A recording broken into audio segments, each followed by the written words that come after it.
There once was a stock that put to sea. The name of the stock was GME. The price blew up and the shorts dipped down. Hold my bully boys, hold. Soon may the tendy man come to send a rocket into the sun. One day when the trading is done, we'll take our gains and go. She had not been 2 weeks from shore when Ryan Cohen joined the board. The captain called all hands and swore he'd take his shares and hold. Soon may the tendy man come to send a rocket into the sun. One day when the trading is done, we'll take our gains and go. Before All right. the news had hit.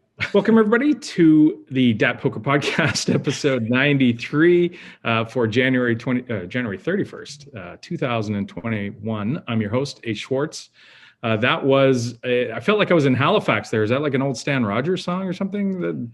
Oh my God. I was so excited the first time I heard that song. It's just fantastic. Again, I'm your host, A. Schwartz, alongside Roscoe P. Coltrane, the producer. How are you, sir? Good. That was it's a combination of a lot of internet trends this week. Okay, nice. I like it. T. Chan, how are you, sir? What's that background, T? Oh, this is the background that a billboard in Times Square, I believe, that was paid for by one of these Wall Street Bets guys. It just says GME go Burr, and it's like this is the best. I mean, how is this not the best story of the year, right? Like, it's fantastic. We'll quickly touch on it. Daniel, how are you, sir, in Las Vegas? Yeah, not going to lie. Pretty frustrated with, putting in like 3 years of work. And I know nobody wants to hear it about how, like, what a horrible run I'm on in, like, when it comes to, so for 3 years, I tanked in my fantasy hockey league. And I finally put together a team that's reasonable. And I'm running so far below EV. Like in these matchups, we play head-to-heads, that what should be like a playoff type team, I think I am now like 4-9 with very little. I mean, and it's a shortened season, so I'm kind of fucked. So literally, that is the number one thing in my life right now that's causing me a lot of pain. I lost fucking tonight too, because I mean, just my boys didn't score tonight, but it looked so good, and I have such great players this year. It's so weird. So anyway, that's you up been, against McDavid and Draisaitl tonight. Is that the plan? Oh, I got Backstrom, I got Hornquist, I got some guys who started off really well, the Jack Hugheses of the world, and Rupi Hintz, and the team's supposed to be Trocheck, Aho, a real team now, and sort of just been unlucky with these runouts the way that it's been going. Would you bet $1 million that you've run worse than anybody else in your? I can prove it. I can fucking prove it. Okay, just like I can prove that. I can prove. Because you can look at the nightly scores and my average score per night and where I rank in a 20-team league, and it's typically in the top half. Yet, I'm always running into the fucking team who happens to have a slightly bigger night. And I'm talking about 4 of the worst teams in the league who have like almost no good players. Boom, Andrew Kopp. What the hell? Who the fuck is Andrew Kopp? And how did he get a hat trick? Right? Where did this shit come from? So here's my rant. It's a fantasy hockey rant, but it is literally the most pressing issue in my mind right now. Because I don't know what I'm going to do. Like, am I just going to tank again now? Am I going to give up on my Nicholas Backstrom? I don't know. Got to figure it out. It's funny. Sundays, I'm in the same boat. I'm all I do is sweat fantasy hockey scores because the end of the week, the weekly matchup. So I sit there staring at box scores and get tilted all to hell because same as Daniel, my team should beat every team. Why doesn't my team win? And it doesn't. But such is life for Canadian hockey pool enthusiasts. Okay, well, let's touch on it quickly. Obviously, the big story of the week in the world was Gamestop and the murdering of the hedge funds by the Reddit people, which was hilarious on so many levels, totally enjoyable. And it's weird, right? Like we do derive enjoyment of the little man beating these institutional people and finding this situation that they, I guess, didn't account for or whatever, the hedge funds. And getting murdered. T, how much money did you make with your GMEs this week? 0. But I stand with my ape retard brothers and sisters on this one, and I hope they take their rocket ship to the moon. And it's fantastic. I've not bought any, but it is, as you say, fantastic to watch and just follow this story. It's really just got everything. It's not, like you said, the little man beating big man, but also just the fact that, like, it's ridiculous internet memes driving up the price of the stock that was $2.50 to like 400, 500. People are just like, oh yeah, we're gonna hit 1K. We're going to the moon. Nobody's ever getting off. So I hope that everybody on Wall Street bets makes all their tendies and their diamond hands go to the fucking moon. I'm unfortunately won't be joining this rocket ship. Maybe I will. Maybe I'll buy a sweat piece. It's a stupid idea. It's hilarious. It's the absolute best thing ever. It feels so much like the internet bubble, right? The internet stocks bubble. Daniel, did you follow that at all? So I followed it really closely, and I want to preface this by saying, like, I know absolutely nothing about the market. Like, I'm like completely clueless about money, all that kind of stuff. But I learned more this week about the market than I think ever. And part of what I did was I went down the rabbit hole of just listening to Chamath, right? And the way he explains what's happening. And I read a lot about how this works, and I can't for the life of me, I really cannot understand how or why it would be legal or should be legal for you not to bet on a company to do well. Like where you go, okay, I'm going to buy a piece of this company so that it does well. But that you could get a bunch of hedge fund billionaires to all get in a room and have an idea dinner and all say, what company shall we short for billions of dollars? And then work to conspire to destroy that company. Like, why in the world should something like that ever exist or be legal? Like, I understand the other side of a market is, you have people who back and who have people who lay. But in this case, it's as simple as like, all right, if you don't think it's worth this price, well, then you sell or you buy. You shouldn't have a market where you can just like, hope that GameStop does shitty because like obviously because like when you think about the product GameStop, of course it makes sense their stock will go down because people stream their games now. AMC theaters, obviously with COVID, they'd be hurting and stuff. But like the idea that like that's legal, really surprising. But it was really cool to see how, the average guy was able to like play the game better than the hedge fund managers and actually screw them real good. But of course, because the game is rigged, oh, no. The rich billionaires are allowed to do that. You can't, no, that you don't know enough about it to do that. That's ridiculous. Chamath did such a great job. If you haven't get a chance, look at January 27th. Chamath was on CNBC. I think you can still find it on YouTube or NBC. And he just literally laid it out so clearly. I watched it like several times to really understand so clearly like what needs to happen and how this is kind of revolutionary. And I think we're going to see massive changes. The fact that it doesn't make any sense, right? When you think I'm buying a stock of a company that was worth $13 and now it's worth $400, but like what changed? That the company, it's not like, they had a great quarter. It's just random pump and dump shit. Yeah, with respect to the shorting thing, I mean, it's the argument is that you historically have, when companies get shorted, it's often because they do have underlying poor fundamentals, and you should be able to do that because it often exposes companies that are weaker and potentially there's a place for it because it's checks and balances. But they go way farther than that. They start lying about companies and PR campaigns and disinformation shit. Absolutely. I mean, the rest of what Daniel said is right. It's like to do this whole thing where you rig the game so that only hedge funds can do this, and to discontinue trading on GME and AMC and all of these stocks. It's pretty gross. Because you're essentially saying that people are too dumb to do this, but only when they're winning. So yeah, it's good to see them get their comeuppance to a great degree. And to Daniel's point about Chamath, it's a great point. I don't know if you guys listen to his podcast that he's on with three of his friends. It's called All In, and it's fantastic. And they did an episode this week, and they talked about it. It got pretty heated actually. Jason Kalinakis, who's been on High Stakes Poker and such, is one of the hosts as well. But Chamath talks about Robinhood, and this is the app that all the Redditors and all the sort of retail investors, the small guys, use or have been using to get into the market. And one of the things I learned listening to the All In podcast was that they don't take money for trades. This Robinhood app, they take the data and they sell it nanoseconds before the small guy makes that trade.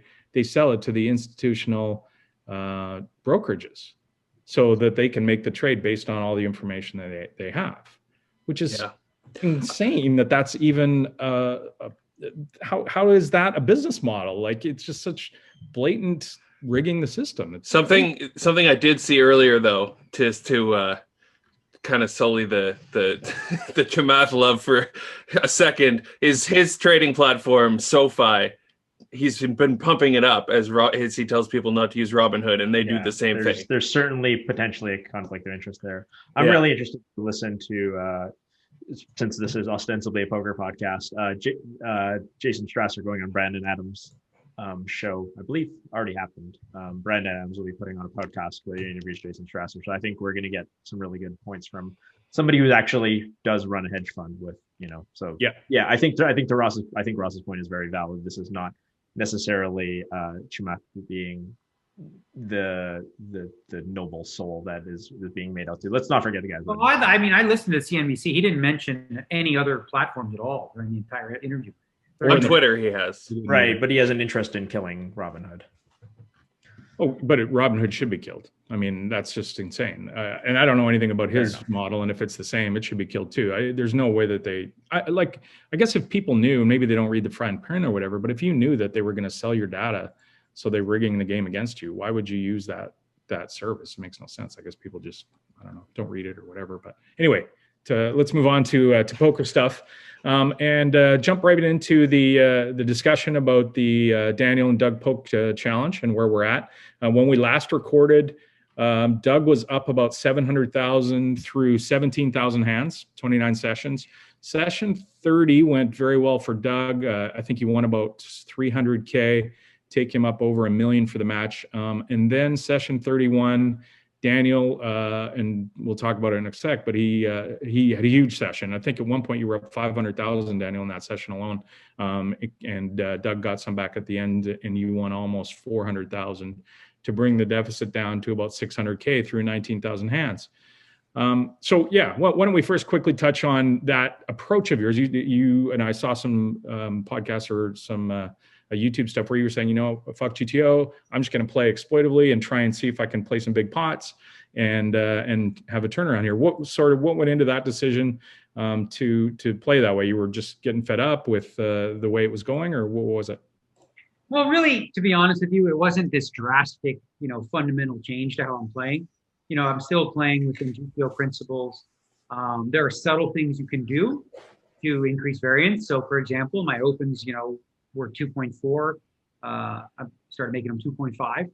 So slightly bigger sizing in a few spots just to make, variance play a bigger role. Because here's the thing, I was looking at it from a perspective, all right, you can play it safe and just see how much but you're not going to win that way. Or you can try to up variance. And if you can run good, get back in the match, because it's a really limited time. Again, if I ever, would have done a match like this again, I would have had a better understanding of how few 25,000 hands is. It really is nowhere near as much as I thought. So we're at a stage now where we finally played our longest session on Friday. Played 1,300 hands really, really quickly. This was after the Wednesday so I'll go back a little bit because it's important. Yeah, I think it was this week. So typically I found throughout the match that he played his best sessions on Monday, always, in terms of what he was doing. Because things that were working really well, say, for example, on a Wednesday or Friday, he'd come back on Monday and he plugged some holes and plugged some leaks in some areas that we were really taking advantage of. And so Monday he would come with a new strategy. Well, in this case, after the 390K win that I had on Friday, he comes in and he just limps. And I was like, maybe it was a misclick. But I'm like, on both tables? Right? Because I didn't know this was coming. And so, we played the session. I was kind of at the end of the session, and I still believe this. I think it's really, really difficult to be somebody who's never really mastered that approach and use that and it be, positive EV. I can totally respect and understand his reasoning for wanting to do that to lower variance, right? But to sort of make the assertion that, it's just higher EV, that's why I'm doing it. That's clearly not true, because if you thought it was higher EV, you would have just done it from day one. Now, so do you think he was, hang on, sorry, quickly. Do you think he was referring to higher EV because of all the side bets? It was higher EV? No. He was specifically saying, because it's true to certain, if you're an expert at it, there is a very detailed kind of complicated limp strategy with an opening strategy that's obviously adjusted, that could potentially squeak out the most minute of EV if you're playing in a no rake game. So if you're playing in a rake game, I don't even know if that's even true. So because we're playing essentially with no rake, because we get the rake back, theoretically, it could be. I don't think it would have been for him, because I just think that I think it would be difficult for him to adapt that strategy, but for me, I've sort of played against it for a long time. So now here's the thing: we play the session, I win about 50K, but now he's probably going to do this on Wednesday, so I get my guys to work on it. We run a bunch of sims on how to defend limping strategy and what he was doing, and so now I'm left with. So basically, this is the process of how I was making decisions. Okay. Now I have an iPad. Can I just quickly set it up? Sorry. So on that day, there was about 6,000 hands left, right?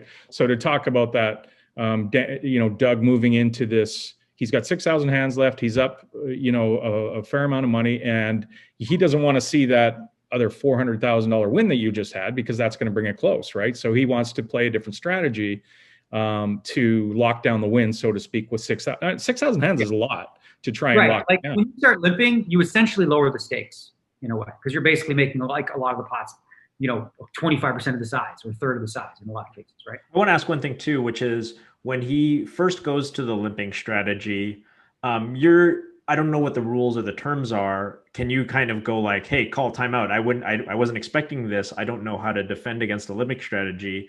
I'm going to take an hour off and study with my team to get this limping strategy. You didn't do that. Obviously, I don't know if that's against the rules or whatever, but you decided to just play it and just kind of go, well, let's just wing it, and then I'll study with my team after and see how we're going to counterattack the strategy. Yeah, no, the rules that I agreed to was to play every other day, at least 2-hour sessions. So at the very least, I'm like, all right, well, we'll play this out for the 2 hours, and then I'll do my homework, later in the evening and the next day, and sort of get this down. So I thought to myself, all right, he's going to execute this limping strategy. Up until this point, I was not using any pre-flop charts at all. I memorized all my ranges. Like, I didn't need them. I know what to do. I had them memorized. With the limp strat, it's very, very complicated. And I'll give you an example in a second here. Let me find it in my phone. But so what I had to do, because I wanted to play perfectly, I was not going to just be like, all right, well, I'm going to go in there and guess. I'm just going to be like, all right. So essentially what I'm doing is I'm making no decisions pre-flop. None. I'm just literally following what, this. Right. Which Ooh. was but in the outset, because you guys had their pre-flop charts were allowed, you actually originally said no, and then he fought that, and you guys agreed that. So here's why. Okay, so there's plenty of reasons why on Wednesday I was playing incredibly slow. All of the possible theories are true, every one of them, right? But here's the one that I think people don't realize in terms of like learning how to balance and stuff. Me playing 2 tables, doing the following is. Who has a stopwatch? Either one of you have a stopwatch? I can get one. You got a stopwatch. All right. Here's what I want you to do. I want you to tell me the following things. Did you limp, or did you make it 2.4x? Name a hand, whatever. Name a hand. Okay. And then give me an RNG number. So like any number from 1 to 100, and then say go. All right, Terrence, you do the RNG number. I'll do the hand and the action. Ready? I need a stopwatch too then. You do it all together, all at the same time. Okay, I'll do it. 2.4x, Okay. Jack 7 off, 21. Okay, so that's the 2.4. That's the limp one. This is 2.4. Now I got to find Jack 7 off. Jack 7 off. You said the RNG was what number? 21. 21. So it says basically Jack 7 off. So it raised only 0.5%. So that's 95% call. I just check. Oh no, shit! I call. No, fuck. Yeah. No, yeah, I call because it was a raise. So I would call. How long was that? 20 seconds. 20 seconds. Okay, literally that's how long it takes me, which is exactly the amount of time you get, in your decision. So when it's on you, you get 20 seconds. Now that is assuming it's uninterrupted, where I'm not actually in a hand on the table, right? So if I'm facing a turn bet or whatever, and if I'm actually if I'm facing it on both tables, now I'm really screwed, or I'm actually going to my time bank, right? So I want to break this down for people who don't really understand what's going on. So if, for people who have like Pio or something like this, I think are used to these blended frequencies. But for those who may not understand exactly what's going on, what happens if you've studied heads up poker at 100 big blinds or 200 big blinds or whatever, is that after every action, there is usually a mix of frequencies, right? So what we're trying to avoid is a situation where, like, if you always have Queen 8 or something like that, and this range of hands, if you always call a raise before the flop, then you can't have these hands. You always have to have them at some frequency. What Daniel is saying is that when Doug limps in on the button, Daniel's Daniel has only three options actually. Check, raise small, and raise big. That's right. It's three options, right? You've got two sizes for raises. There's a check, there's a raise to 3, and there was a raise to 7. Right. So what Daniel's saying is that for any given hand, let's just throw out a hand, king deuce off. He has to then go to his charts and realize that it's whatever it is. It's 15% check, 35% raise to 3, and 55% raise to 7. Whatever that is. And for all the we'll use a real example. We'll just use the 169 starting hands. You don't have those memorized. You have to look them up. Right. So 8-4 suited. Okay, against the limp. 39.5% of the time I'm making it 70. 13% of the time I'm making it 30, and 47.5% of the time I'm checking. So I can do this, right? It's just cumbersome and it's slow. So I just wanted to go back to the whole idea of stalling. So in those cases, I'm not stalling. I'm actually looking up the stuff in my iPad. I don't have too fancy monitors. My eyes are not good enough anyway to see because the print is really, really small. So I have to use an iPad to zoom in or the phone to see it. So those take me 20 seconds as is. Now, I also tanked when it was my button. I don't need to tank on my button because I know what to do. That's my spot. It doesn't have any effect on the match, right? So that's where he took issue. Hang on, just quickly. The incentive to you to tank on the button is because you're facing a new strategy. So So I'll get to that. So it's a combination of I want to play as few hands as possible, right? Until like 2-hour time period. 2, I know I'm going to be mentally stressed by doing this. So when I have a moment to just breathe, I'm going to take it. Right. And so ultimately, after about 20 minutes or so, he's like, what the fuck? He's like, you're tanking on your buttons. This is not just like you looking up stuff or whatever. So we talked to Phil Galfond, and the compromise we made, which I thought was fair and fine. He's like, all right, obviously, it takes you that much time when you're out of position. So there's, that's literally legit. So then just when it's your button and you're in position, just play at a normal pace. So I did. And then he actually shifted. He got out of the limp strat because I guess it was annoying for him. Because it was too slow, but I 100% sped up in all the other spots. But I literally was not like the other option is this: just guess. Why should I do that, right? He's making a drastic shift in strategy, right? That nobody saw coming. Like me and him, I'd never seen him limp in any practice matches. He never saw me limp. It wasn't even on the table. He has every right to do that to lock up his matches, right? Well, my counter was, all right, I'm going to need some time here. I need to take my, and I'm going to do it properly. So essentially, I was making no decisions before the flop during that period. After the flop, then you are making some. But with your button, you were, right? So I guess you were with your button. Out of position, I was making no decisions. So one of the things, obviously, the obvious question here is, we've railed against people and stalling and MTTs and cash games and such, and people look at this and say, and now that you've explained it in small blind with the limp, I get it. There's all kinds of calculations you're going to make, and it's going to take you some time. But if you do it on the button, to your point about you already know what you're going to do. How is that different than what we were railing?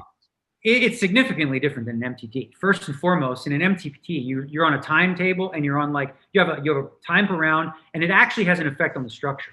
It has an effect on the entire event. So if there's like 30 people left and you are tanking, it's having an effect on 29 different people, right? It could be negatively, could be positively, depending on their situation. And it also affects the amount of skill left in the tournament when you do that, right? Because you're going to play less hands. Lines go up, stacks get more shallow. When you're playing heads up cash, right? None of that's true. I mean, there's no time limit. It's just play the number of hands. The only thing that's annoying about it is it's slow. And it only affects, one person, which is him. And typically in a heads up match, if someone's doing that, you just quit. You're just not, you just don't play. In this case, he's obviously beholden to 25K hands. So I understood completely why he'd be frustrated by this. But I do think that in this specific case, the danger was this, right? So if I'm taking 20 seconds over here on these spots, and then all of a sudden I take 4 seconds, or act very, very quickly, I'm giving away shit there too, big time, right? Because there's a whole bunch of hands in the middle that that I'm going to be looking up, and the ones that are obvious and easy, those are the ones I don't need to look up. So that gives away the strength of my hand in those spots. Now, the argument against me, doing that on my button, totally fair, right? And as I said, the reason I did that was to play the short session, 2 hours max, play the fewest amount of hands, get myself more acclimated with this completely new shift. It's not like he, at any point in this match had I known that limping was going to be a thing, I would have trained for it and practiced for that. It wasn't. Again, and that's not me, saying he did anything wrong, because he has every right. to play however he wants. But as part of that strategy, shift, it just literally required way more time on my part. So I figured I'd just balance it and play it as slowly as I could. So the issue that I guess I have is I think you're saying that you took so long because it is a new strategy, and because you need to play against a strategy, you don't want to give up a bunch of EV by just sort of guessing at frequencies. Like, you want to actually get the frequencies right, which I totally get, because you're giving out EV otherwise. But what would you say to somebody, like, who is, say, 10 off the money in an MTT and stalling? They're saying, well, why should I play fast? It's costing me money. And this is something that you and I have railed against. And it is true. It's absolutely true. That guy stalling 10 from the money is actually acting in his own best interest. You pointed out that it harms other people in the field, and it just makes for a shittier playing experience. But it is like, that's always been the argument that's been made in stalling MTs, and I've never bought it, because it's always like, yeah, you are giving up a little EV by not, playing, by playing like an asshole, essentially, and tanking with 7 deuce under the gun. But on the other hand, like, sometimes we just do give up that little bit of EV to not be assholes, I guess. And I'm not saying you're an asshole. Again, so, because listen, I've always said, like, it's obviously within their right. So what I look to do, or what I thought might make more sense, is to find a way within the rules, so that, because listen, when you give people rules, it's hard to create a rule and then say to people, all right, this is the rule, but I want you to act against your own best interest in spots. Right. Like, you just can't do that. You can't really enforce that, right? So for me, a reasonable amount of tanking that's like not extreme, and possibly, again, using some of the things that like GG does, for example, which in a lot of their tournaments, you get a shot clock, or you get a clock for the final table, and it's dependent upon how much time you used throughout, the event. So it actually hurts you if you do that at the final table. You get punished for it a little bit if you make it. But anyway, there's a lot of innovative ways we can address that issue. But that issue, I think, is a lot bigger and more, prevalent, because it's so common, than it is ever in a heads-up match. Like, it's just not a thing, right? And I didn't expect it to be that way for very long. Like, it was literally, I'm like, all right, we're scheduled to play on Wednesday. I didn't really have a lot of lead time, right? So the thing happened on Monday. Got Monday night, run some sims. Tuesday, okay, get prepared for Wednesday. I'm like, all right, we're going to play fucking slow today. I'm going to take my time. And, and it's only because it was a massive shift in strategy. Like, it really is. It's just completely, totally new ranges, right? Because now, here's the thing to think about. When he opens the button for a raise 2.4 versus the 2.3, it's a different range now, right? So you have to defend differently, because he's limping too. So theoretically, when he opens with a raise to 2.4, you would have to assume that's a stronger range. So now I have to adjust my calling range in those spots too. So I have to do it on both ends, when he limps and when he was raising. So just if he had gone, let's say he did something different, and then this is a weird supposition, but just kind of bear with me, is let's suppose he started making it 3.5x on the button. This would be a strategy that you don't know how to play against, because you've never practiced against it, but it would also be in your best interest, because it would be increasing variance, because if he's 3.5xing, that obviously helps you get back to even. Would you still employ this tactic, or would you want to encourage him to make it would simply depend upon how complicated it was to defend against a 3.5. I actually think it would be easier, right? Because we'll make a extreme example. If somebody opens for 20x, right? Well, right. They're playing fewer hands. Your strategy becomes much far simpler, right? Versus limps, creating a small raise and a big raise size and different frequencies and all that stuff, so far more complicated. So I imagine it wouldn't have been an issue if the raises came in bigger, because it would just basically make my range, tighter. So that's even easier, and it wouldn't necessarily be, at a drastically different frequency in terms of the hands I was playing. And the other thing is, and going back to all the times that we did rail against, people that do play slow, I think a lot of the times it was against the good players. Like, I don't really remember the best players. I don't really remember going after a negative EV player, so to speak, for playing slow, right? And in this case, there's 2 players, and Daniel's quote unquote the fish in this game. Daniel's admitted, and Doug's probably got the edge. So is that a consideration? Like, are we saying, well, the player who's making the game here gets to do what he wants to do? Is that a... Yeah, I tell you what, I really do think, and listen, again, I really do think it's a thing where, because I was playing super fast and we played fast after. If he just played normal, none of that would have ever happened, right? So he made his decision, which was totally within his right, to completely change, basically the metagame of the match, right? So from my perspective, I'm like, all right, he's going to an extreme right now to do exactly what's in his best interest to win the most money for his matches, right?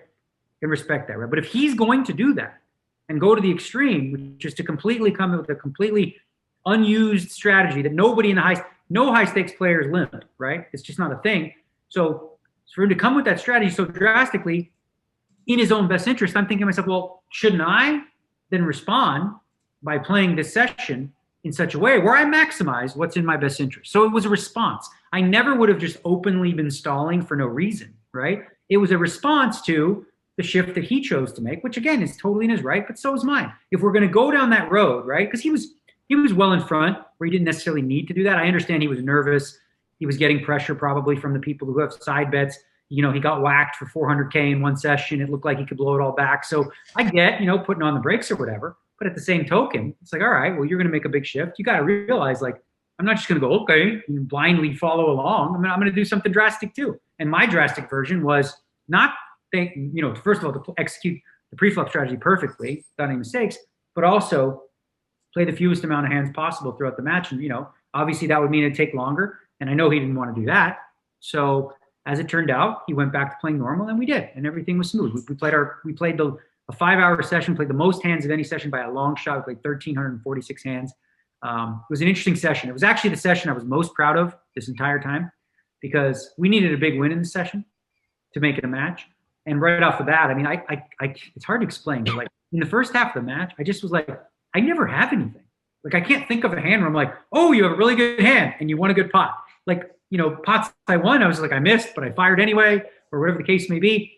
And I was down like 200-something thousand, 250,000. I'm like, well, this is not good. I was like, but you know what? Nose to the grindstone. Keep playing. You're playing well. Let's go. I made a comeback. I got all the way back. I got the whole 250 back. I was actually up about 40K for the final hand, which was really unfortunate the way that it came out. Obviously, my plays, well, a low frequency thing. But anyway, I'll tell you the hand because it's kind of interesting in a way. We're deep, quite deep. He raises. I 3-bet with 8-4 diamonds, which I'll do at a frequency. I'm not going to tell you how big. He calls. The flop is ace-10-3, 2 clubs and a spade. So I have absolutely nothing. But I'm going to bluff at a frequency even with this hand. And I do for small. He calls. The turn is a 4 and off 4. And now I elect to bet pot, full pot in a deep pot, right? So this puts him in a spot where I think he should be folding most of his, well, pretty much he's supposed to fold a 10. I think there. I don't know if he does, but I think he does. And, he's got to be worried even with mediocre aces, right? So I bet the turn, full pot, he calls. There was a flush draw on the flop. The river is an off 8. Beautiful. I just finally fucking sucked out where I hit this runner 8-4, right? So now I bet pot for big. He calls. He has ace-8. So there was literally one card in the deck because the 8 of clubs, it doesn't create that action because I could easily put him on a flush draw. So I'm checking that river and then evaluating. But with that 8, like I'm just destined to lose another stack. If it's not an 8, I might actually win it with a bluff, or I might actually just, not lose the stack against this top pair hand there. So that one was annoying. And then so after that hand, I was stuck a little bit, lost less than a buy-in, but it still felt like a really good victory. The problem we face now is that there's just not enough hands left to make up the deficit. I've got we're at 21,000 hands. You're down about 700K. But if I remember correctly, a lot of the side bets, and you can correct me, or if you want to talk about them or not, that's totally understandable, are based on hands per 100, right? Big blinds per 100, and how much you would lose or how many you got spotted at the beginning of the match. And I'm guessing that's still in play. So you've got 4,000 hands left to battle, and Doug's going to probably try and screw it down a little bit. Who knows? We'll see what happens. But can you talk about how close or how that's going to come into consideration? Yeah, for me personally, I don't have any money on that bet, but I know a lot of people do. I know like Perky and others do. So basically the way that it worked is like I basically start off the match by getting spotted $1 million. So if I lose less than $1 million, they win. So let's say, for example, if the match ended now, they would win about 300K on their bet, right? And they didn't do all EV adjusted or anything like that. They did the actual number. So whatever that is. So for that purpose, there's a lot of incentive to play. Plus I just want, I want to continue to play. Like I have like a sort of modest, reasonable idea goal that I'd like to, make a moral victory, which is to, if I could somehow erase the deficit and like lose because of all EV alone, I'll feel like it's kind of a moral victory because that's like a completely luck related stat. Like already, and I'll be honest, like I think that obviously in the beginning of the match, he was a considerable favorite. I had very little experience and was limited with bet sizes or whatever. But as the match wore on, felt more and more confident that like he's not going to accept the rematch. He won't. He's made that clear. But I would do it and I would feel good about it because I feel like there's something to be said about like I do love the game. I enjoy playing. Like he doesn't, right? So I feel like the longer it would go, the worse it would be for him, and the better for me. And but it looks like this will be the end, and then we'll see. We'll see. Maybe I take on another challenger. We'll do some different stuff. But it seems like this is going to be his last hurrah. And, it looks like he's going to win his side bets. I had very small, like Bill Perkins gave me 10-1. I was like, all right, I'll take a little piece of that. But for me, it was just a case of, like as Rocky would say, go the distance, go the 25K hands, keep it close, make it competitive. And listen, we got another week here. Hopefully we can finish in a week. It's going to be tough to get 4,000 hands in for me in a week. That would be for 3 pretty long days. But we're going to try. I don't think that's actually feasible, but maybe like 4 or 5 tops, 4 or 5 more sessions and it's over. Are you surprised? You mentioned Doug didn't want the rematch, and I know you talked about it being, wanting to run it back. And I saw Doug's tweets. I won't read them all, but he basically says he hates poker and doesn't want to do it or stay in Nevada or whatever the case may be. But it seems surprising. I don't know. Did you guys both, were you surprised by that? No, I wasn't surprised. I mean, he's basically been saying the whole time, he's been saying for a long time that he hates poker, right? Okay. And he only did this because, whatever, he threw out the bluff. He didn't expect him to say yes.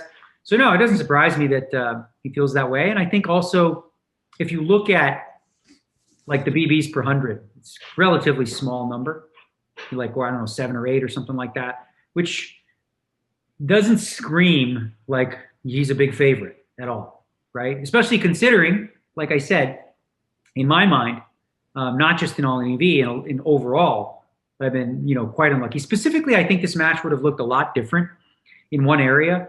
And that's like in 3 and 4 bet pots, when I flopped something like a pair and a flush draw, open-ended straight and a flush draw in those big 3 and 4 bet pots, stuff like that. And, coming up empty at kind of an astounding rate. I feel like if those would have gone the other way, there's a lot of spots where, I'm facing a bet jam, right? And people are like, oh my God, you always fold there. I'm like, I have jack high.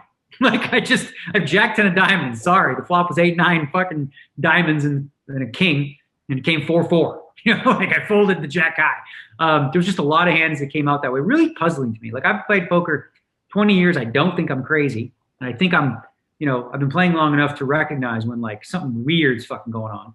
Not that anything's wrong, like just in terms of my my luck in these spots. I felt very unlucky in a lot of spots in the match, but it wasn't like, it's not like he's easy. He made good adjustments throughout. Like he got better too. Like there was a lot of stuff he was doing early on that was just not good. And there's still stuff he does that is not all that good. Like there's significant stuff that he does sometimes that like are just mistakes as far as my group is concerned. And I think a lot of, high stakes regs that I speak to are like, they've given me a laundry list of things that he's doing incorrectly. Now I am too.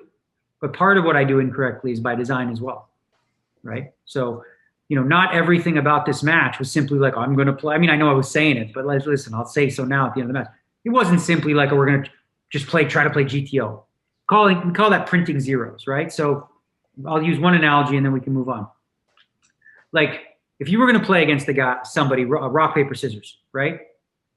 And you went with a GTO strategy. You will not lose. You will not lose. But you will not win. You will exactly break even in the long run, right? However, and now let's use the example. Let's say, for example, you knew that your opponent played rock.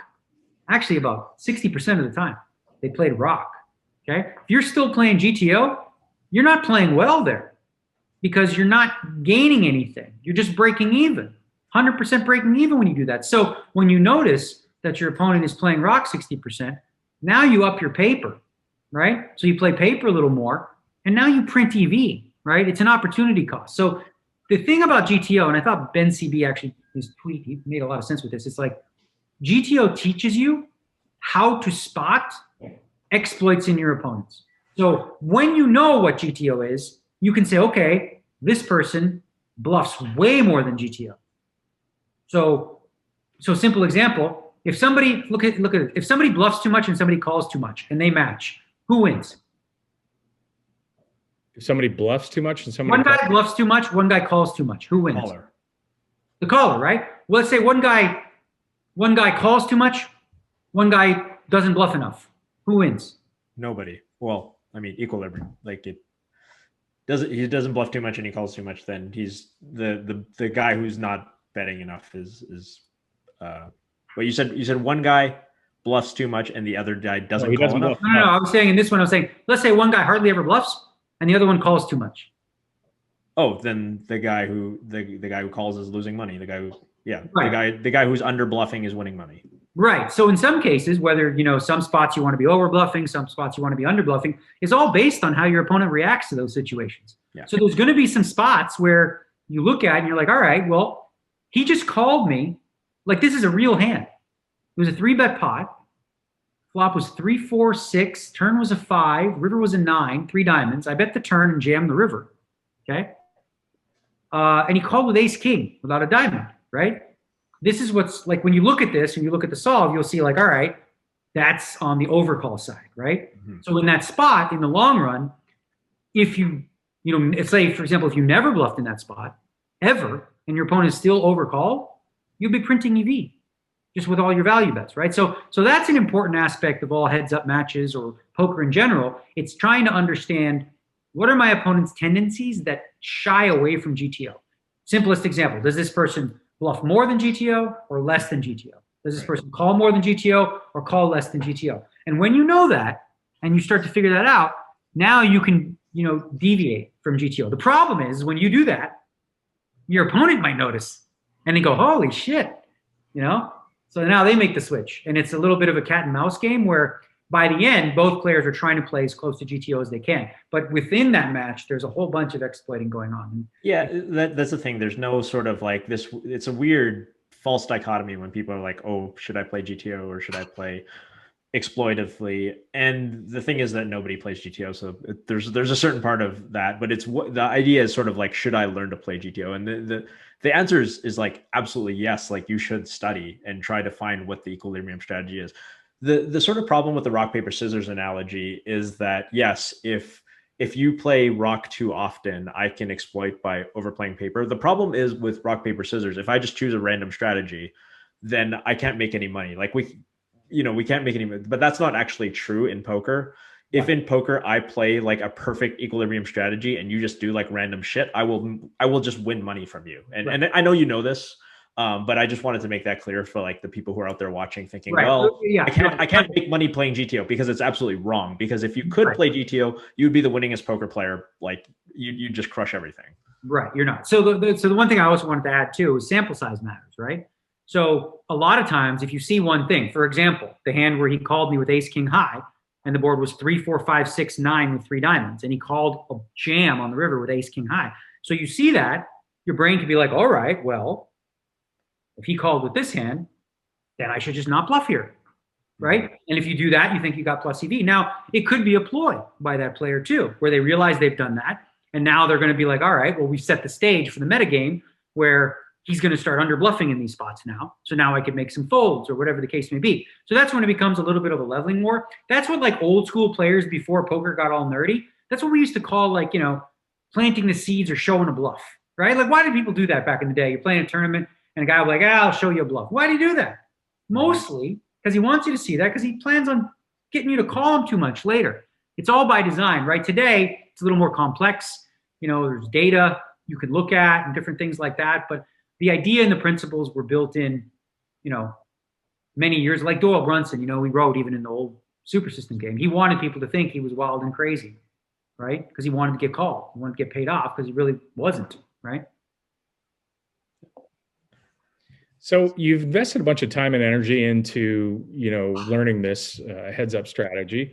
I'm guessing that you probably have an opportunity to go out there and play further matches if it's not against Doug, somebody else. Any interest or anybody come at you to have another match? Yeah, I'm sure I'll have a lineup. I mean, I get the hands pick, right? And right now I don't want to leave Vegas. So unfortunately that would mean like not on GG because, the COVID concerns. But we'll see. You know, I might take a little bit of a break. I might not even want to. We'll see. We'll see how I feel when it's over. You know what I mean? Like that session on Friday, I think both he and I were pretty exhausted because we played, you know, we played a 5-hour session. We'd done that before, but we never played that fast before. So there's just a lot of decisions, a lot of beep, beep, beep, beep, beep going off in your head and give you. I actually had a headache that night after that match. Yeah. All right, moving on to other challenges. Phil Galfond has won his third straight Galfond challenge against Chance Corneth, who tweeted, I've decided to concede the challenge, so it hadn't completed yet. Congrats to Phil Galfond on another Galfond challenge victory. It was an incredibly fun battle, even though I lost. I'm going to take a few days with friends and family and share more about my experience in the weeks to come on Chip Leader, his training site. So Phil wins a $250,000 side bet, and he won $725,000 during the match, during the battle, playing again PLO. So Phil's won 3 in a row, and I think he's got one that's a few hands in with Bill Perkins. They still have to complete that or find the time, but now that Phil isn't playing against Chance, I imagine they'll pick that up, and he's got a couple of more lined up too as well. So challenges are certainly alive and well in the high stakes poker community. Moving on to GG Poker, and wanted to quickly point this out. And GG introduced something called Flip and Goes. And Daniel, I hope you can give us a little bit of insight on that. But basically, it's a form of a tournament, the format of a tournament where players choose their starting stack to begin with, up to 10 times, I believe. And then it's a freeze out. So you're sitting there and you're playing a freeze out tournament. So you win your table, you move forward. And it's also in the first phase, they're playing Pineapple. Is that right? They're playing three card no limit hold, and then it reverts back to no limit hold'em after that. Seems like an interesting format. Daniel, did you have anything to do with that? I didn't have anything to do with it, but I love it. I've sort of talked about that format for a while because it's existed before without the added bells and whistles. Like the idea behind, like, all right, 10 people sit down, deal one hand, winner moves on, and then everybody's in the money. And then you play for the big prize money, right? So what it does, it cuts out, there's no bubble anymore, right?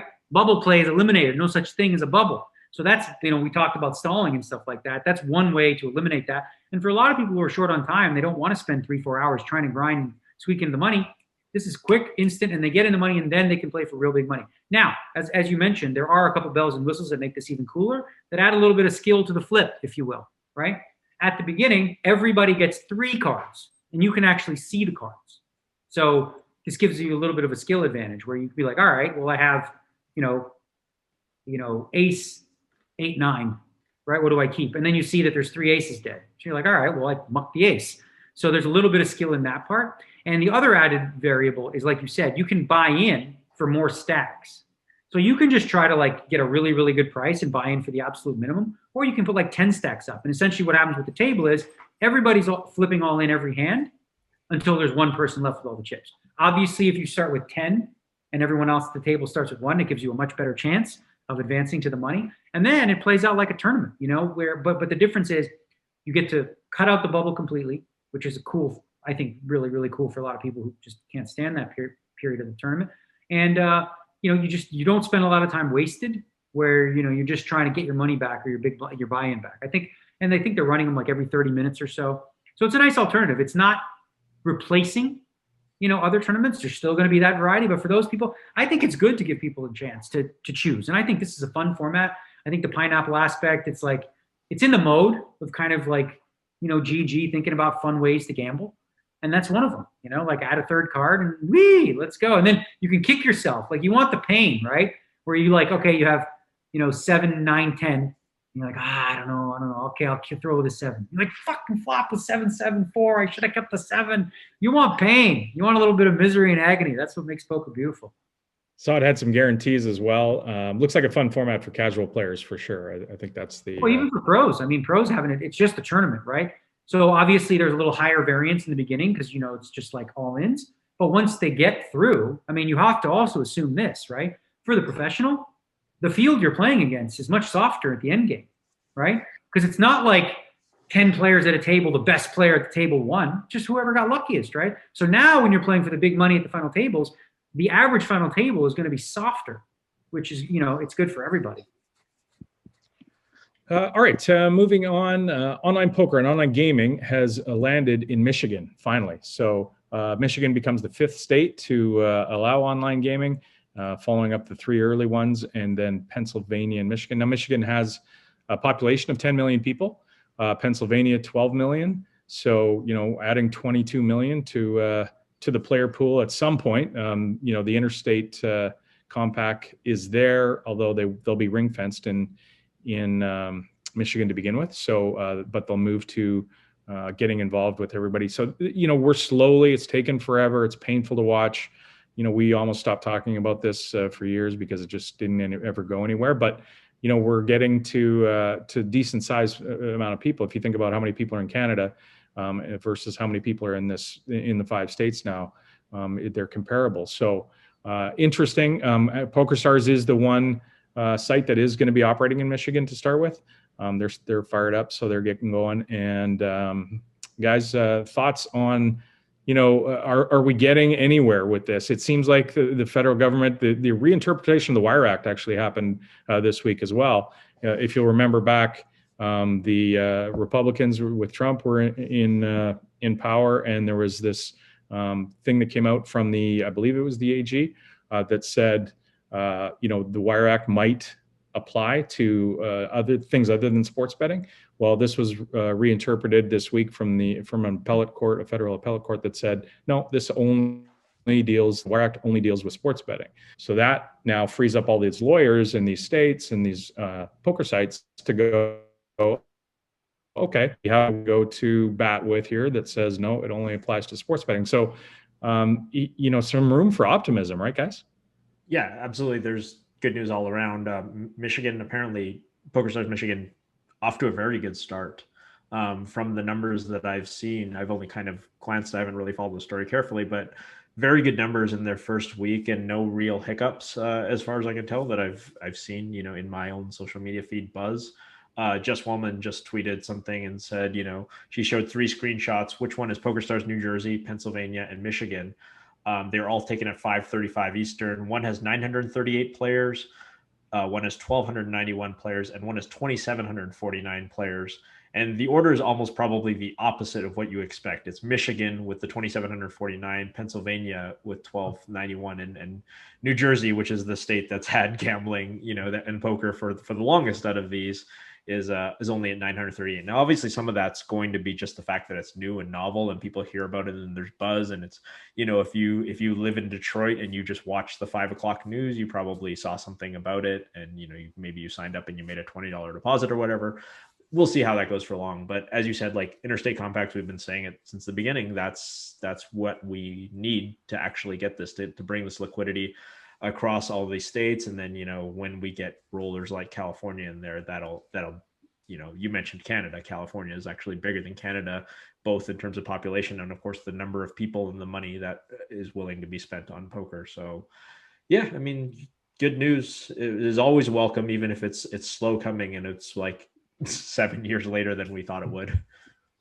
Yeah, no, for sure. I mean, I had a phone call today, oddly enough, with stuff I can't necessarily share, but it's it's in this vein, and it seems like there is a lot of good news, and it's in line with sort of what we expected, which is not to really depend on this idea that at the federal level there's going to be like a kumbaya moment where they spend any time and energy on a bill. But if you can go state by state and you continue to build, and then you find ways to connect them and have interstate, the more states that jump on board, and Michigan's a big one, the more that are likely to piggyback, right? Obviously, you mentioned California, New York would be another big, juicy piece of the pie. But going forward, I mean, it makes financial sense for every state to give this a shot. I mean, but ultimately, politicians typically side with whatever they think their constituents would like. And I think at this point, to be honest with you, most states are pro the idea of some form of gambling. Like most states are not like Utah, where they're like, we don't want any casino, we don't want a lottery, we don't want stuff like that. They're going to be more progressive in that regard, and less, in the old-fashioned mold of the idea that it's immoral to gamble or something like that from a religious perspective. So I think this is the way to go. I mean, obviously, there's still big obstacles in California with tribes and whatnot. But listen, Michigan's big, and I think the real awesome, like, what would be really awesome is if at some point we can get the players from the United States integrated into the international pool, because that's when you really have poker kind of like the way that it was, where you're not having to segregate. U.S. players play here like we did the World Series this year. It would be awesome if you could get U.S. players in the international field. Offshore gambling websites. Let's move on to some tweets, Roscoe. You're going surfing on the internet.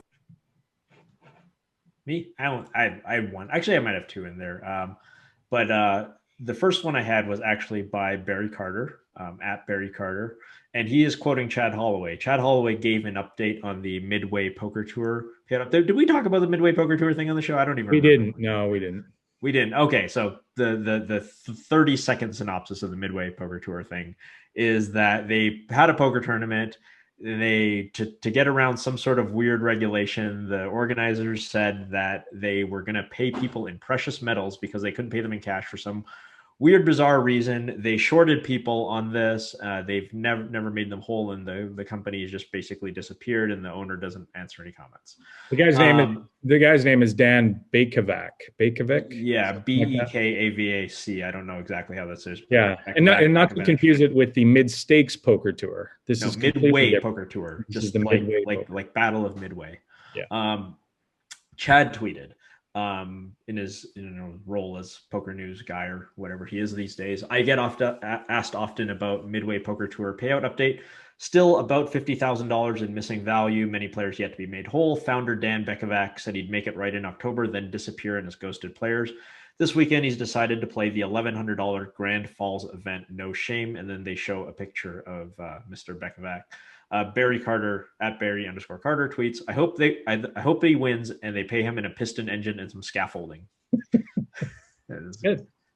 Dan O'Brien, one of the most eligible bachelors in poker. Just nice, good-looking young man who just making it his way through the poker world, but often. No, my assistant Patty, she doesn't even like dudes, but she thought he's hot. Like he's I mean, there you go. Go that way. Like Dan can flip him. He could flip him. That's impressive. Guys like it's rough out there. Even guys like Dan O'Brien are single. It's got to be. We're all lucky. We're all hooked up. But Dan O'Brien tweets, when you meet a girl that you think might be perfect, and then you found out she thinks the election was stolen. Ghost emoji. That's harsh. That's harsh. That's rough. It's over at that point, right? Like it's just over at that point. Oh, I remembered, like, oddly, when I was in my little mini phase where I was single and I was dating, I had this one, like, this was whatever, after my ex-girlfriend, before Amanda came in the picture, met this chick. She's really cool, right? Really great. We had this really nice dinner at Sinatra's, and, we're just getting there, conversation's great, mood, whatever. And then at the end, somehow, something came out of her mouth. But I just said, because she said something, and I was like, wait, what do you think of Trump? She's like, and she just said, she goes, I don't mind him. And that was enough to make it go away. Because you know what that's code for? That's code for like, I like him, but I don't want to say that I like him. But I want to see if you like him. Yeah. Luckily, I realized, she just was somebody that really wasn't all that into politics. And if you're surrounded by people who sort of think that, it wasn't that deep, but yeah, that was a moment where I'm like, well, this is fucking. This one. Why do we wait till dessert to figure this out? Come on. Yeah. The new thing, Ross, maybe you'll back me up on that. I mean, you're kind of in a thing now, so I guess you're not in the online dating streets either. But the new thing, I understand it, is if you're on Tinder or Bumble or Hinge or one of these sites, is people who are putting that they've got their COVID vaccination shot in their bio as a selling point. So it's no longer like I'm 6'3" and handsome and wealthy. It's I've got my COVID shot. Well, which is silly, because I think even if you've gotten your shot, it doesn't mean that you can't transfer the disease, right? A little extra, I mean, the percentage of people that have gotten it at this point are so low. But yeah, I did actually see a tweet earlier, and it was like, this is the most 2021 way of getting rejected ever. And it was this girl being like, some guy replying to her in a text saying you're really cool and everything, but I'm seeing someone else and we're both vaccinated, so sorry. Sorry, maybe better luck next time. But Yeah, I mean, I don't know. Like at this point, it seems like it would just kind of be a brag because like the chances of meeting somebody who's also vaccinated is so low at this point. And you like got to think like they start with the elderly, right? So like, what are these? What are these days? Frontline workers and the elderly. It's like a weird combo. Yeah. I saw another tweet and I didn't put it in the show notes. That was great. It was Tony D'Angelo is hosting or is having a press conference at Madison Square Landscaping. Tony D'Angelo tweets are on fire today. Holy cow! Yeah, crazy. What a Speaking of hockey, the Vegas Golden Knights there, Daniel, and we're speaking about COVID and hockey, and look, we can mesh those two topics with the Vegas Golden Knights. Sounds like there's some games being canceled here in the near future. Yeah, well, there's a couple. The first, they already had one canceled, and a couple. You kind of saw the writing on the wall when the last game they did play, which was the first one against St. Louis. None of the coaches were on behind the bench. Oh, really? I didn't see that. Positive test there, but you imagine these guys are around each other so much, right? So they had one player test positive, which was Alex Pietrangelo, the new guy. So as a result, like they shut down everything, the facilities. Doesn't seem like it's going to be too bad. Canceled the game they missed the game on Thursday. Supposedly the game tomorrow and Wednesday will be canceled, and then they'll be back to playing on Saturday, I think. So not too bad of a spread, but we've seen that already with Carolina, with Dallas. Florida's had to miss because they played against those. What's happening with these canceled games? They get made up at the end of the season? Like what happened? Well, throughout the season, they're just kind of finding spots in the schedule to redo them, which actually causes a problem for those teams. Like for Florida, for example, like Florida had games scheduled against Dallas and Carolina, who each had, COVID issues. So Florida, by default, had to sit a whole bunch of games. So now, when you think about hockey, right, like playing every night or every night's tough. So they're going to have a whole bunch of games crammed into like a very short period. Explain to me why they're not doing the hub city thing anymore, because it makes no sense to me if the teams are flying around from city to city playing in front of empty arenas. Because could you imagine? So here's the thing. The players as a whole, like when you go into the hub city, you're basically saying like, leave your family and your children, and you can only see them, you just FaceTime them for like the next 5 months, 6 months, because when you factor in the playoffs too, there's no way they go for it, right? So other sports were able to make it kind of work. Baseball did good. NFL season, happened. NBA's doing okay. So this is just part of the deal. It's just they're going to make the best of it. And I don't know. One thing they did in baseball that I just thought of, maybe they could try. I don't know. Double headers. They can play double headers. They could play 2 30-minute games to make up games. What they sort of did. They totally changed the schedule. We played Arizona 4 straight games. Like that's new. Yeah. So basically you're looking at back-to-backs almost exclusively from here on out, at the very least, where you go to a city and you play one game, you take a night off, you play there again. They sort of have stolen from baseball in those little mini series this season. Yeah, basketball does that too now. We're going to see by the end of the year who has the best cardio in the NHL. Let's do some voicemails, Roscoe. All right. Email number 1. Hey, that Poker Pod. Thanks for taking time to listen. Leon here from the UK. Just kind of funny listening to David Latkin's commentary of you on the Upswing Poker YouTube. I think just really showing that he is Doug's Dick Napkin, as you call him. Great nickname. Calling you pathetic and stuff, it just really shows that he can't let anything go, especially when Doug has a great new respect for you, I think, and your game and looking at what you're doing. You should probably challenge David to a heads-up match, I reckon. Just probably around 10 no limit or so, given that his biggest hand in mob buying is about 12 big blinds at 200, 400, so not sure you can go that far. But anyway, keep up with your work. Look forward to hearing more. Bye. Yeah, here's the thing. Listen, I was actually having this conversation also with somebody earlier who was, said, I can complain to you about this because you get it. When you're in the public eye, as much as I've been or whatever, you're going to have haters, and I've had them throughout my life, and people that, I rub the wrong way. And what I always find interesting is that when someone doesn't like me, right, spends that much time watching me. Like when I don't like somebody, I don't watch their show.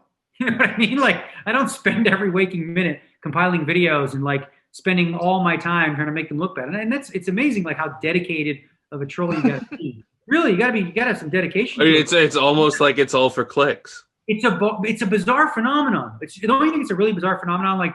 If there's somebody on TV I don't like, I don't think they're fun, I don't watch them. So they don't really come into my circle. Why would I torture myself with spending every waking moment watching every single thing this person said, which is what I have had a lot of my detractors do over the years. And it's like it's one of those weird, bizarre obsessions that I think most people, see, because once I don't know, it's like, listen, you don't like me, that's cool. I don't like you either.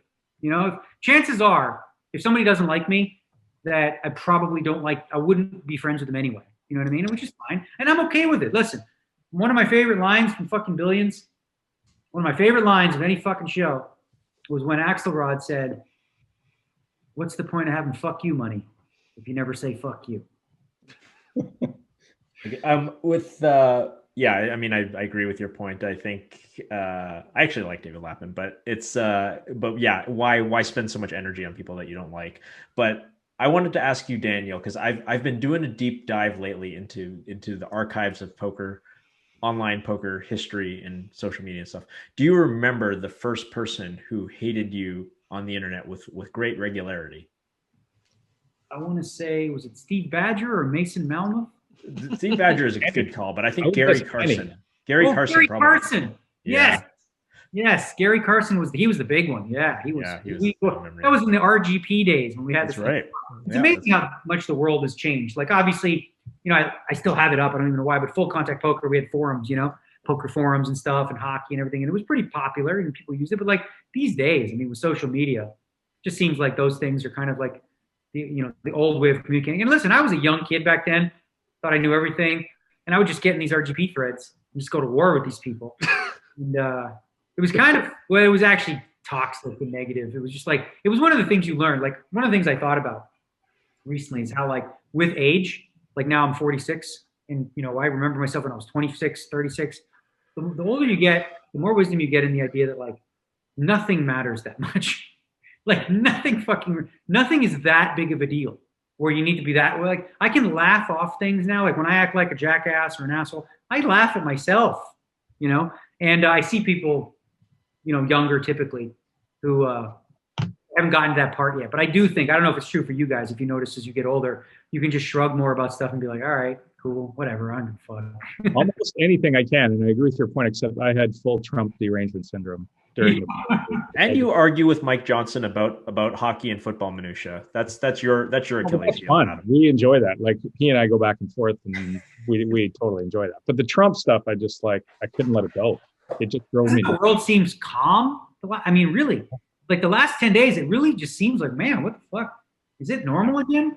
Are we, kind of normal? Like, he's been, it's been weird. I wonder too, my chef Joel, because he's very politically active. And I wonder, like, if the last few days, if he's okay, because, like, some withdrawal from, like, the constant drama, which gives him fuel, right? It's like nothing's happening. He's just you gotta get him into the GameStop saga. I did. I did get him up to speed. Because this is the thing. We started off, we had such a dog shit 2020 from everything that happened in 2020. Dog shit.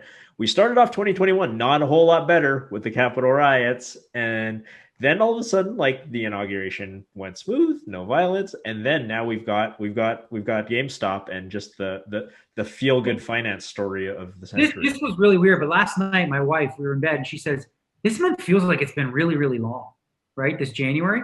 And then I literally, as she's saying that, on my Twitter feed is a guy named Randy Rainbow who says, "I can't believe it's already January 48th."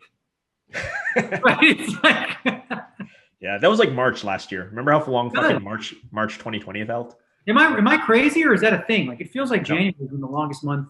Well, you're probably in the middle of something that's taken up a lot of your time too. That's so it also feels true. Yeah. It did a lot of shit's gone down in January. A lot happened in January, no question. Roscoe, let's do another voicemail. Okay. Email number 2.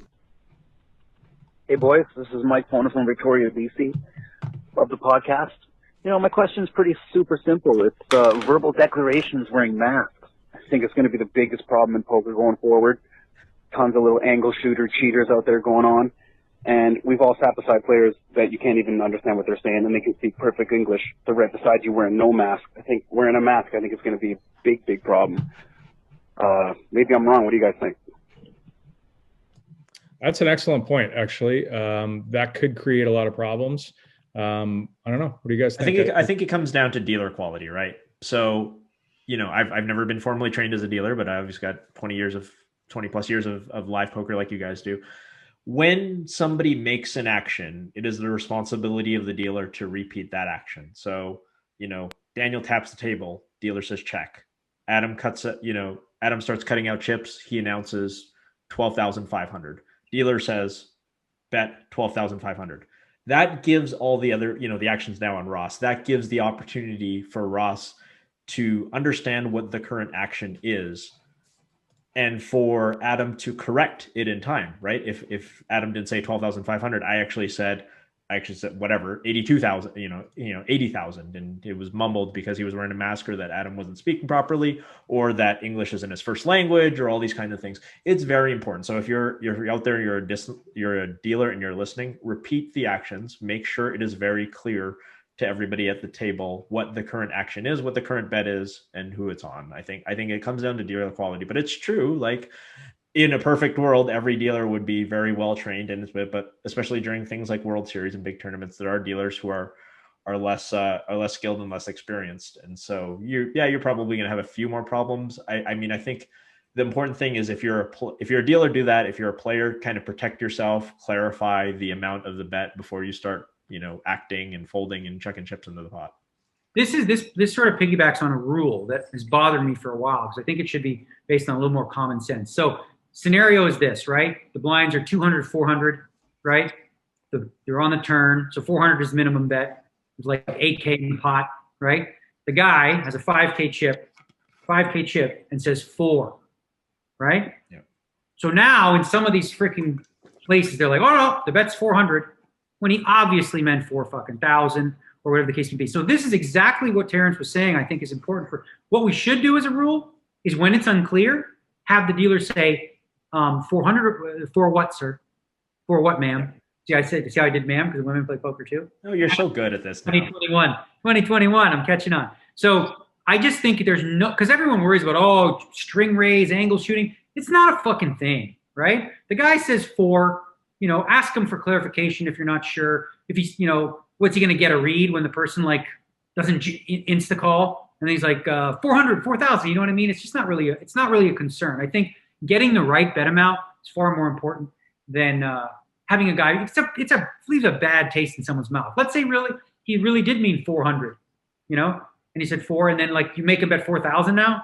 No, or exactly. Versa, and the guy was going to be less likely somebody even shoots that. I mean, there are people who will shoot that angle and just say 4, and then a guy tosses in 4,000 and he tries to get it ruled to raise and blah blah blah. There are absolutely people who will try to do that. But it's also likely the second guy will try to just throw up 4 black chips and be like, oh, 400 because he said 4. That's house rules. It said 400. Take a beat and use. Yeah, well, as far as the way that I would suggest it is, and that to echo your point about dealer quality is, the bet's not a bet until the dealer says what it is. So basically, if you do that and you're the other guy, you fucking yourself, right? Because now if you throw out the 4K and be like, oh, it's 4K, he'll be like, actually, we're going with 400 because I got shit. You know what I mean? Yeah. So you basically, the angle shooter would only be the person doing the 4, and the other people, who acted quickly, they would actually be hurting themselves if you did this with the premise that I thought. I know that probably people would be detracting it, but I always believe that in all these spots, we should go with common sense, not be Nazi sticklers, and just be like, all right, well, what did you mean? Like you would in a cash game. In a cash game, you play for what?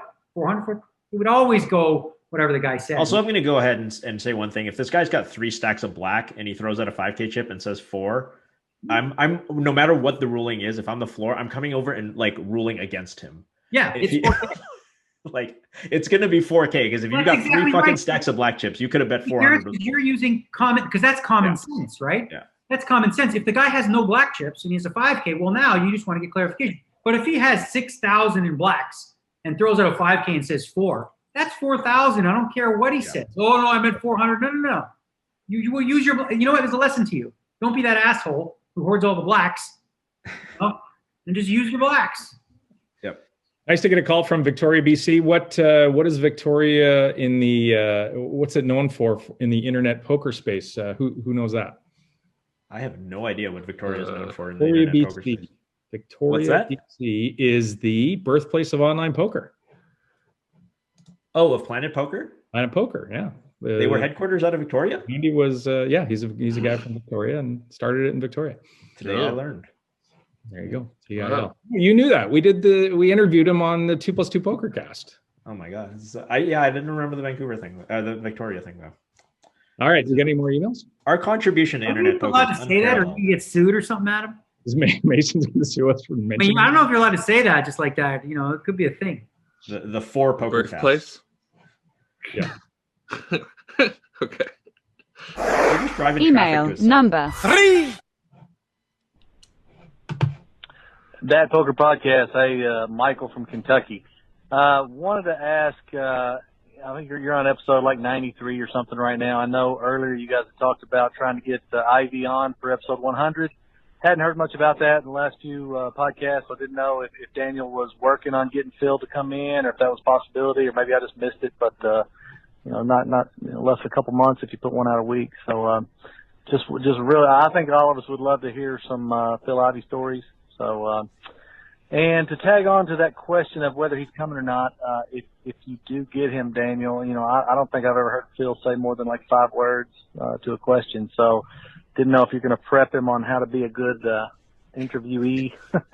But I may be dating myself with this obscure movie reference. But if you've ever seen the movie The Fifth Element, I think it was Bruce Willis and Chris Tucker, but Chris Tucker's interviewing Bruce with his big flamboyant question, and Bruce just gets the mic and says yes or no to the answer. So every time I think of Phil being in an interview, that's kind of what I picture. So didn't know if he's coming, and didn't know if you have any control over how he is in an interview, and hope you get a lot out of him. But just curious. Appreciate it.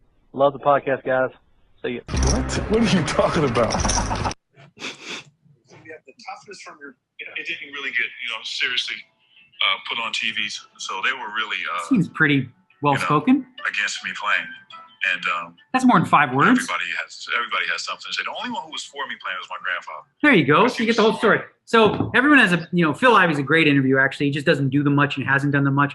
I'll talk to him. We'll see if we can get him on there. I haven't talked to him in the last couple of days or whatever, but he recently did some. You can probably find some real good interviews with him on YouTube. If you just Google Phil Ivey interview. He's been doing some more recently, and I think he might be willing to. He went through a period for a while where he's just like, I don't do none of that. But I think he's more open to it right now. But yeah, I mean, it's funny because like I know him to be really funny. Like he's really funny, and you don't see that because when he's at the table, he's just a killer. He's just tongue out, like looking around. He's just an intimidating force, and I think it plays to his advantage, that mystique he has, because people are just like, woo, he's intense, But when you see him away from the table and just like hang out with the guy, like in the golf course or whatever, ooh, yeah, like I said, if cameras followed me and Phil Ivey around the golf course, we'd both get canceled for eternity. Because we go hard at each other with things that you're probably not supposed to say to each other, But it's all in good fun. We can do that because we're friends. So, you're right there, buddy. What are you choking on? We actually had him on. I don't know if you can still find these shows, but Terrence and I did an interview with him for about an hour long several years ago. Mike. He was, was it Mike? Wasn't me. He was really good. He was really, really good. Yeah. So if it was Mike, it was like 5 years ago. He was in bed. Like he talked to us for an hour, gave us stories. It was a really good interview. So yeah, I wouldn't agree to Daniel's point. He can be a really good interview, an interesting guy, and hopefully we can get him on and talk to him. Mm-hmm. All right. Okay. Email number 004. Hit Mike Jones up on the low.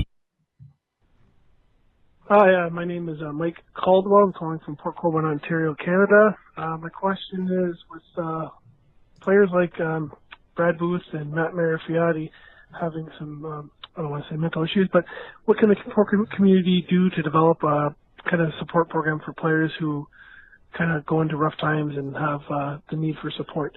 Again, thanks so much for everything you guys do. Talk to you later. Bye.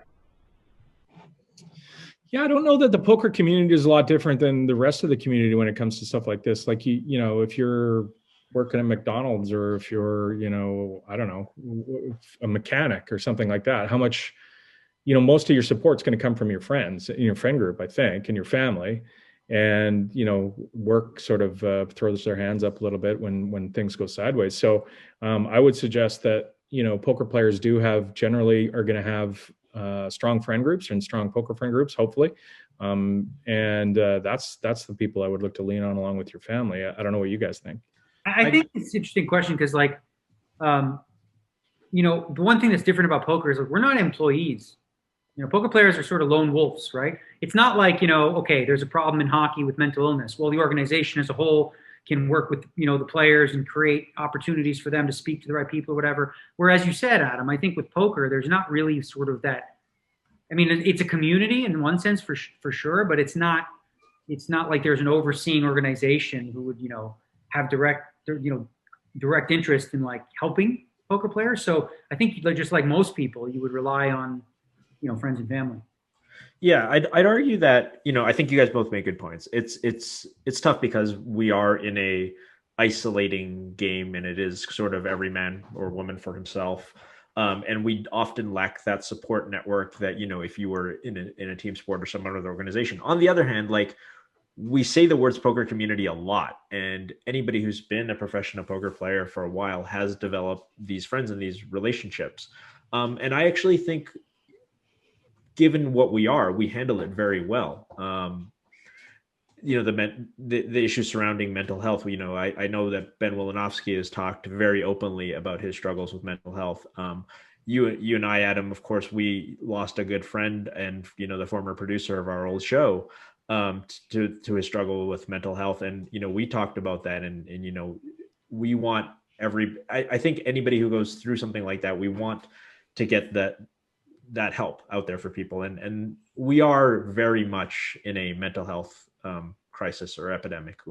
That's very clear when you look at the numbers. And I think poker will mirror society very much in sort of, hopefully, you know, destigmatizing the stuff, and yeah, just kind of supporting one another when we're there, and trying to create a situation where people can be frank about their struggles, and, you know, also support one another with these struggles. I think the poker community at large does a very good job of taking care of each other. I think that much is clear. We've seen this over and over.